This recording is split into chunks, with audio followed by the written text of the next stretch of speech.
বলবো আপনাদের, এত সুন্দর হয়েছে।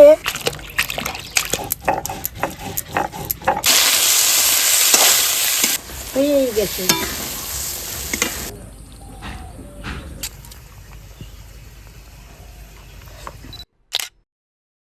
আপনাদের তো 8 বছর কাঁঠাল দেখিয়েছি, কাঁঠাল তো পাকলো তো নাই, বিষও খাওয়া গেল না, কালো। তাই এবার 6খানা কাঁঠাল হয়েছে, ইসব 2খানা খেয়েছি আর পাকাইছি জানেন, সে কাঁঠাল আর খাওয়া গেল না, তুলতেও পারলাম না। হ্যাঁ, কত ওষুধ দিলাম, রোদ্দুরে দিলাম, কোনোভাবে পাকলো না। তাই বীজগুলো আমি বেছে বেছে রেখেছি। এই বীজ দিয়ে যে রান্না করব না, এইটা কখনো হয়? তো এই বীজ দিয়ে আজকে একটা দারুণ রান্না করে আপনাদের দেখাবো। তাহলে চলুন রান্নাটা কিভাবে করি, আপনারা প্রথম থেকে শেষ পর্যন্ত মনোযোগ সহকারে দেখবেন।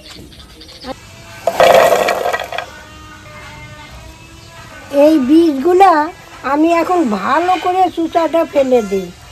এই দেখুন,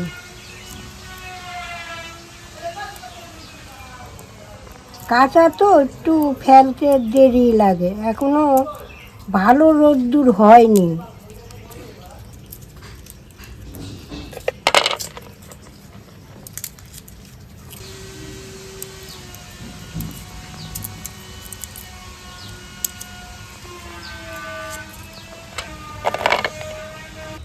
আমার মনটা খুব খারাপ, কেন বলুন তো? আরে কাঁঠাল হইলো খাওয়া যায় না, সব বাড়িতে দেখুন তো কী সুন্দর কাঁঠাল হয়ে রয়েছে।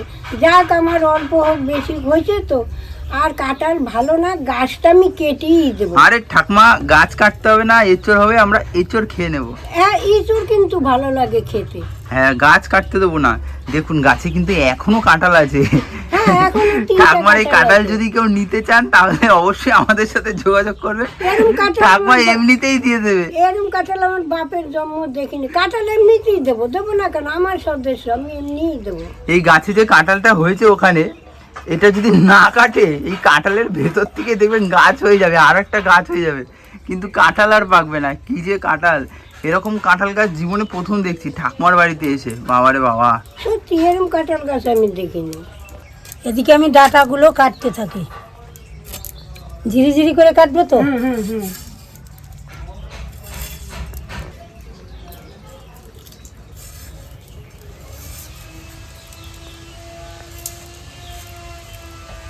এই দেখুন, এরকম ঝিরি ঝিরি করে আমি ডাঁটাগুলো কেটে নিচ্ছি।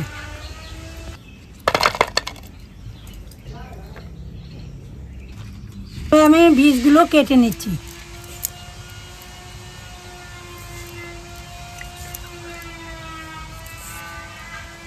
এই দেখুন, এই যে কাঁঠালের বীজ এখন আসলো, এই বীজ আমরা খুব ভালো খাই, সবাই ভালো খাই। কাঁঠালের বীজ দিয়ে আমরা নিরামিষ খাই, কাঁঠালের বীজ আমার মেয়ে পুড়িয়ে খায়, ভাজা খায়, তারপরে কাঁঠালের বীজ দিয়ে আমরা পিঠাও খাই। এই একইভাবে আমি পটলগুলো কেটে নিচ্ছি। পটলগুলো তো কচি আছে। আমরা কিন্তু কাঁঠালের বীজ খুব পছন্দ করি। আপনারা কারা কারা ভালোবাসেন আমাকে একটু জানাবেন তো।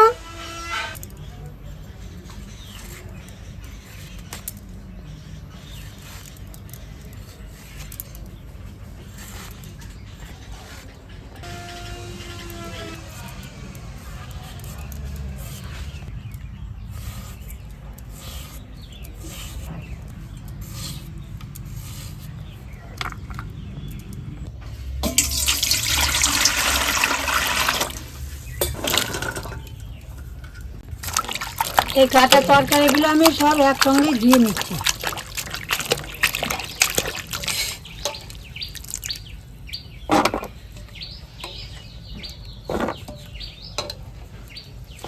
আমি আদাটা বেটে নিচ্ছি। এখন আমি অল্প একটু পোস্ত বেটে নেব, এর সঙ্গে অল্প একটু সর্ষেও বেটে নেব।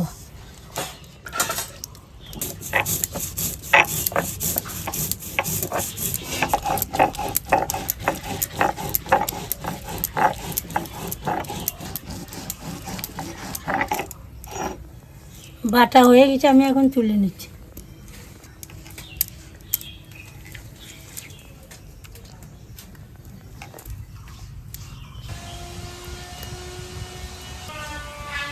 উনান ধরে গেছে, কড়াটা বসিয়ে দিচ্ছি আমি। এইবার আমি একটু সর্ষের তেল দিয়ে দিচ্ছি, কটা কালো জিরা ফোড়ন দিয়ে দিচ্ছি, দুটো কাঁচা লঙ্কা চিরা ফোড়ন দিয়ে দিচ্ছি। এইবার আদা বাটাটা দিয়ে দিচ্ছি।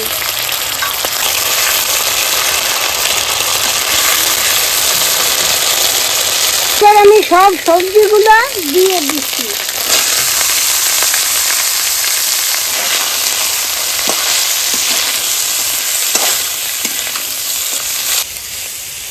এই রান্না কি যে স্বাদ, আপনাদের আর কি বলবো, এক থালা ভাত নিমিশে খেয়ে নেবেন। এটা হচ্ছে চচ্চড়ি, কাঁঠালের বীজের চচ্চড়ি। এইবার পরিমাণ মতো নুন দিয়ে দিচ্ছি, পরিমাণ মতো একটু নুন দিয়ে দিচ্ছি। আমি কিন্তু ভুল করে বলে ফেলছি হলুদ নুন, আর একটু লাগবে, আর একটু আমি দিয়ে দিচ্ছি।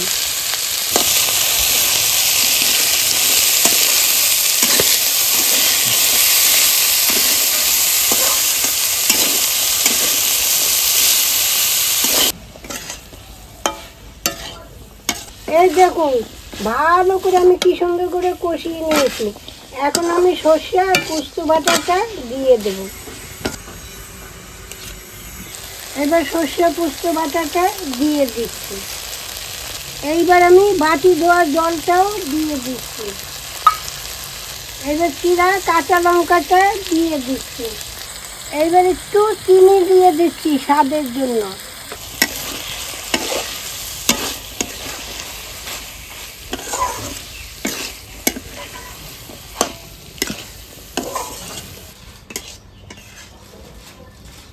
এই দেখুন ভালো করে কষিয়ে নিয়েছি, তেল তেল ভাব হয়ে গেছে। এখন আমি একটু হালকা জল দিয়ে ঢাকা দিয়ে দেব। ঢাকা দেব না।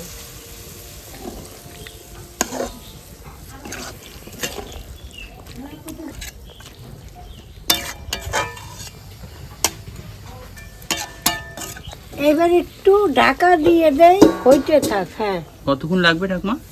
ওই 10-15 মিনিট হয়ে যাবে? হ্যাঁ।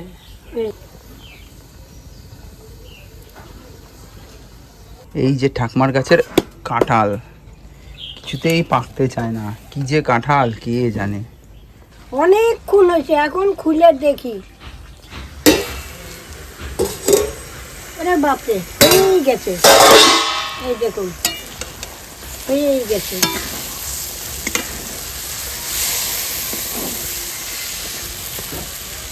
একটু কাঁচা সর্ষের তেল দিয়ে দিচ্ছি। এই দেখুন তেলটা দিলাম না, আরো টেস্ট বেজে যাবে, খেতে যা লাগবে গরম ভাতে আর কি বলবো আপনাদের। আরে বাপরে, গন্ধ কি সুন্দর বেরিয়ে গেছে।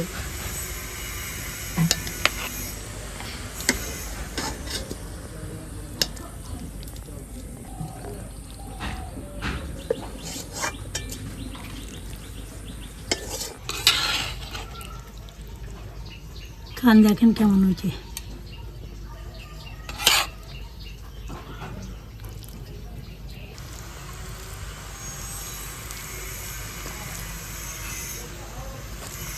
সব কি সুন্দর গলে গেছে মোমের মতো।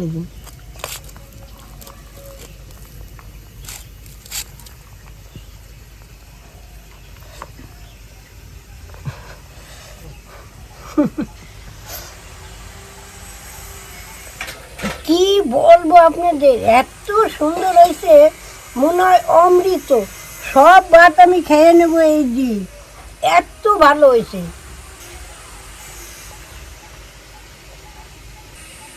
একটু দেবো। কাঁঠালের বীজ দিয়া দারুণ একটা আপনাদের রান্না করে দেখালাম। আপনারা রান্না করে খাবেন, কেরম লাগে অবশ্যই আমাদের জানাবেন। তাহলে আজ আসি, আবার কাল দেখা হবে। টাটা।